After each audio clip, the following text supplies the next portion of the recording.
welcome to the Bailiwick Express podcast. I'm Matthew Leach and this is The Interview.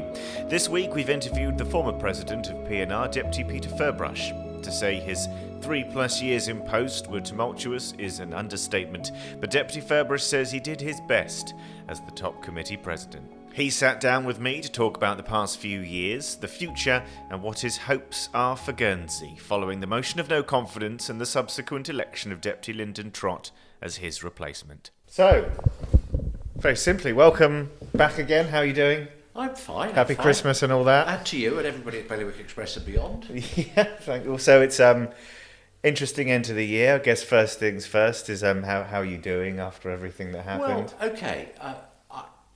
It's as though, you know, when you don't realise you're under pressure, and all of a sudden whatever that pressure goes, you just feel, It rises you know, away. It's a bit like a balloon with the air going out of it. You know what I mean? Yeah. So did you realise that you had actually, because it's an incredibly stressful job, very time-consuming job. But I've always done, I've been a litigation lawyer all my professional life, and that means you're against deadlines and challenges. People expect you to, climb Mount Everest and cure cancer and all that kind of stuff. So I've always had that kind of pressure upon me. So pressure's something I'm used to, but I suppose as you get older it wears on you a bit more. Yeah, I can imagine. I mean, so we'll touch on a couple of bits and pieces here, but first off, I suppose, what are you going to be doing with your time now in the States and out of? Yeah, I'm going to be a backbencher for the next 18 months till the next election, and then I step down, obviously, because that's, the next election. I will not seek re-election. Because, At all? Well, my intent was, Matthew, that all things being equal, and things could change. I've said publicly for a long time that I saw being President of P&R, Chief Minister, as a one-term thing. I'm not saying it should be a rule, because some people might want to do it for 2 or 3 terms. For me, I saw it as a one-term thing. That I thought I might be a old stager, I'm certainly old stager, backbencher for a term.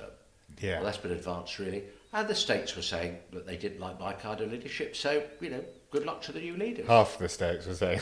Well, just over half. So you're as a backbencher now. Yep. You're, but outside of that, will you be taking on more work? I hear you might be getting back into the legal work getting more. Back into the legal stuff. I've been, what are we today? Wednesday. I've been at the law firm every day this week. I'll be going in again tomorrow and a bit of Friday, because obviously Friday's the last working day before the break. I'll be doing a lot more of that. So it's quite nice to have that for you, I suppose, because that's kind of you say that often is quite one of your first passions. It law. is. I've been doing it all my working life. I was a teenage law student, a young lawyer, then a middle-aged lawyer, now an old lawyer. I've been doing it all my life. It's a bit like, thankfully I've never been a drug addict, but it's a bit like being a drug addict. I think it's difficult to wean yourself off it. I can imagine. So if you look back then, over the term while you were President of P&R, are there moments that you're particularly proud of or highlights? Well, I think I'm proud of the Bailiwick for, in particular, for COVID. I mean, Deputy St Pierre was dealt with the first 8 months or thereabouts of COVID, so I came in October, second half of October 2020, and the challenges were abounding. We had another lockdown in January of 2021. Then we had to come out of it, and that was difficult coming out of it because you didn't want to go too slow, you didn't want to go too quick, you wanted to make sure you were fine. And the Bailiwick came out of that quicker than just about anywhere else, really. And people like Dr. Brink and politicians, etc., and the people of the Bailiwick were, by and large, fantastic. So it was a challenge I wish we'd never had to face, but having faced it, the Bailiwick could look itself in the face and say it did it proud. And then for others, I mean, coming out of Brexit, we weren't in. Yeah. But, Guernsey had Protocol 3, therefore we were, as were Jersey, greatly affected by it. Just a small band of civil servants. Our small band of civil servants were top quality who dealt with that. And also Deputy Lyndon Trott, who led it as external relations politician. I had to step in when he was ill, and I had a close eye on it anyway. And again, people don't see that, but that was a lot of work. That was a lot of work, very well done by a very small group of people who served the Bailiwick's interests incredibly well.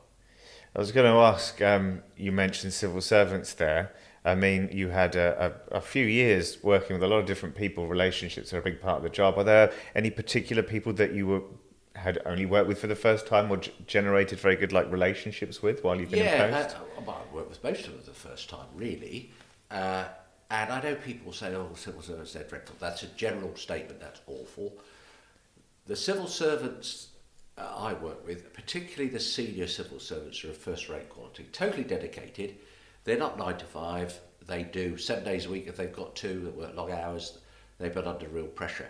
Now, I'm not saying that as somebody who's just turned, he started from one view and came to another. I say as I feel, we've got far less civil servants at that level than other jurisdictions per capita. So I commend them for the quality work that they have done and are continuing to do for our island.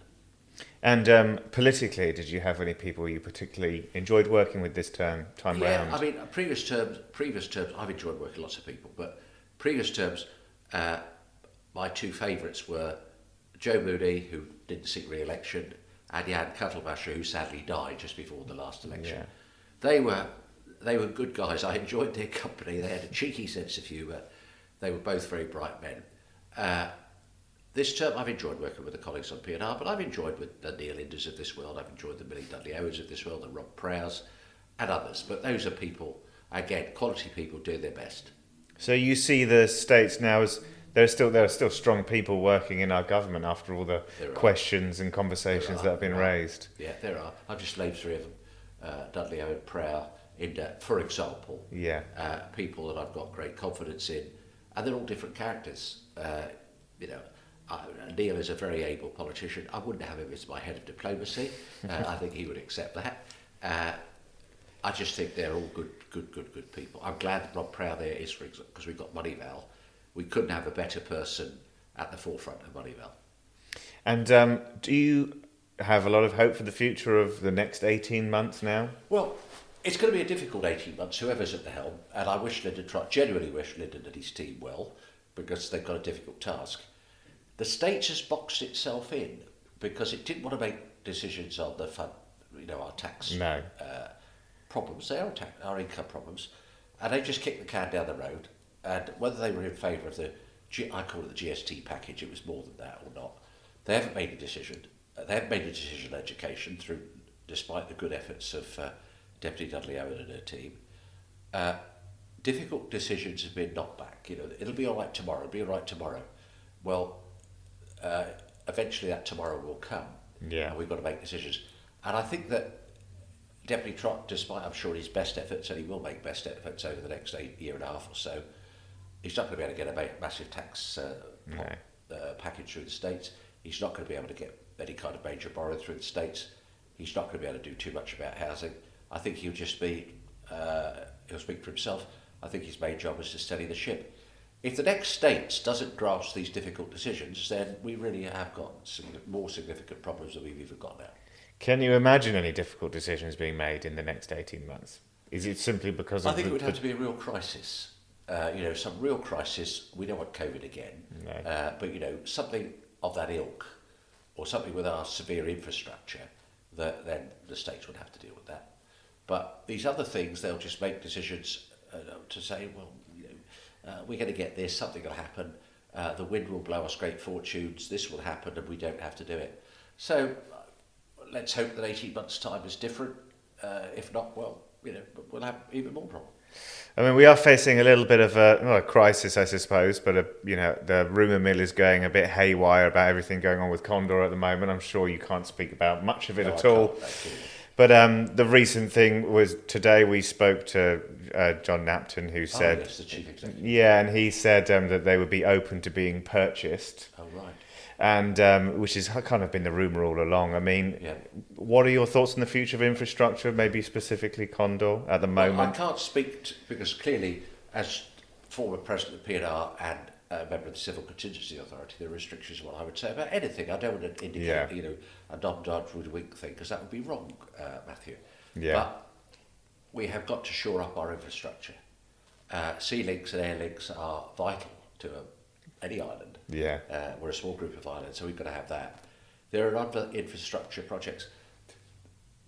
Trouble is, we haven't built up enough revenue to have a surplus. We have a surplus generally on revenue every year. Yeah. But when you take away depreciation, the fact we haven't invested enough in our capital infrastructure, we don't. We can say what we like. You can do all the arithmetic you like, get all the clever accountants in the world, but, you add 2 and 2, it's still got to make 4. Yeah, fair enough. You look back over some of the topics that you've been involved in and issues. Of course, we've spoken about the highlights and stuff, but obviously a roller coaster. Yes. Yes. Any particular moments that you found particularly tough during your presidency? I found it. I'm a very resilient character. People who know me know that. I'm lucky to be born. You're born with that, because I go to sleep, I go to bed, and I go to sleep. Lots of people have problems sleeping. I've never had that since I was a teenager, because it's the old quotation from Macbeth: "Sleep knits the raveled sleeve of care." So you've got to sleep well. So I don't have a problem with that. And social media is social media. One of my sisters says there's lots of keyboard warriors who are sitting upstairs in their underpants eating cheeselets, bashing out malicious messages. Yeah. I think she was speaking figuratively rather than literally, but sometimes It might have been literally as well. But that doesn't get you down. You just think they're pathetic people. I think after the last funding and investment debate, when we made no decision again, we got no further forward than we'd been 8 months before or years before. I got as forlorn as I've ever been in relation to filling matters there, because I just thought, what is the solution? And I did think for a week or so, should I say, okay, I've done my best, walk away. But then you recharge yourself and you carry on. Why? So, you've been asked this a million times, but you stuck around. Are you still happy you made that decision? Yeah, I think so, because we tried our best. And, people have criticised, I think in particular they criticised Deputy Haley and Deputy Mahoney, and I'd like to say they've been an absolute credit to the States. I've worked with them closely over 3 years. They're robust characters. I think they would accept that definition of themselves. But all the decisions they've made, and my other 2 colleagues, my other 3 colleagues, because Deputy Salisbury the first 2 years, Deputy Lyndon Trott, who's been an exemplary external relations minister, and Deputy Murray, who's hit the ground running in the last 13 months or so, all of them have done they're people of quality who've done their best. Yeah. So you've been in politics now for a long time. Yep. And you've been, involved in the local community for a very long time. Yep. What has been the difference this time round compared to other terms that you've done? I think this time, a friend of mine who's a former politician, a good friend of mine, she said there was a picture of she and I in the States in the late 1990s. There were 57 people, I think, in the States in those days. At that time, of the 57, 43 were in business of some kind, 14 weren't. Now, of the 40 members, and the statistics may be a bit wrong, so bear in mind, give me a bit of tolerance. 10 are in business, 30 are not. Yeah. Now, I think the balance has gone from one end of the spectrum to the other. Because... So there's more... There needs to be... Everybody in the States is a good person doing their best. They're in it. I've never seen, in either of the 2 lots of terms I've had, any corruption, any dishonesty. People say, oh, he's in it for this purpose or she's in it for that purpose. Absolute nonsense. People are in it and have been in it for the best interests of the island, even if I've disagreed with them on their policies. Because it's often a thankless job. Why would you do it otherwise? Absolutely. But I do think you've got to be able to make a decision. And if you make 10 decisions, you're going to get 3 or 4 of them wrong. Yeah. It doesn't matter how well researched you are. And facts can change against you. All of a sudden, there could be an earthquake. Thankfully, there won't be. There could be an earthquake in Torterville that you could have never foreseen. You understand the point I'm making? Yeah. Or economically, something happens outside of the bailiwick which has an effect on the bailiwick. You're still going to be able to make a decision. You've got to be able to adapt. And you must never be cavalier and make a decision that could affect people's lives without thought. But ultimately, you've got to come to a conclusion. And you've got to be prepared to be wrong. And there's been not enough of that this time round. I don't think there has this time. When I was in the States, people, gold, rose-tinted glasses, etc. And of course it was far from perfect. Then I used to get frustrated with the Duzades who seemed ever to make a decision. They were good people, they'd make a decision. And they were very conservative. But if Advisory and Finance, which was then the senior committee, and there were 7 of us, I was on it for the last 3 years of my first group of terms in the States. If they said something, then it was listened to, it was respected. They had no more power than policy and resources have got today, but their decision was respected more. Now we seem to want to dissect every decision to death, and you can't do that. Why do you think that was lost, the gravitas of a top committee? Well, the world has changed. Yeah. You've had social media and a different kind of state's representative. So I guess you said briefly there, in 18 months' time you may or may not stand again. I mean, what would need to happen for Peter to stick around for another? There would have to be a real crisis that I thought I could contribute to. I don't want a real crisis. I want Guernsey to prosper. Last thing I want is a real crisis. So it would have to be something like that. And so finally, I'll tie it up. I mean, are you hopeful for the future of Guernsey? I know this has been a particularly tough ride politically and... You've got to look forward. You've got to realise there are challenges. If we do nothing, no, I'm not. If we just continue to kick cans down the road, eventually you run out of cans, you run out of road. Yeah. But if we can make decisions, this is a fantastic place to live. It's got great opportunities. The people of Guernsey, the Bailiwick of Guernsey, because I've extended beyond just us Guernsey folk, it's the Alderney folk, Sark folk, etc. They're second to none in the world. They're decent people.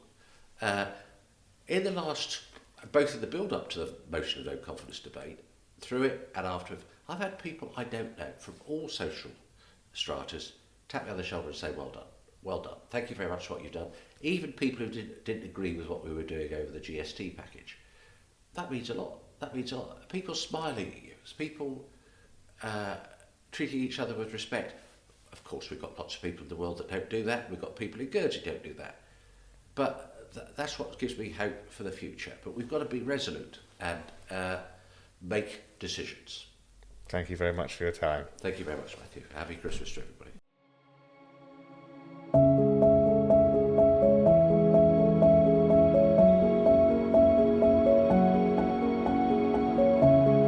You've been listening to a Bailiwick Express podcast. If you like what you heard, please share, like and subscribe so we at Bailiwick can continue to pull apart the stories that affect you, the listener.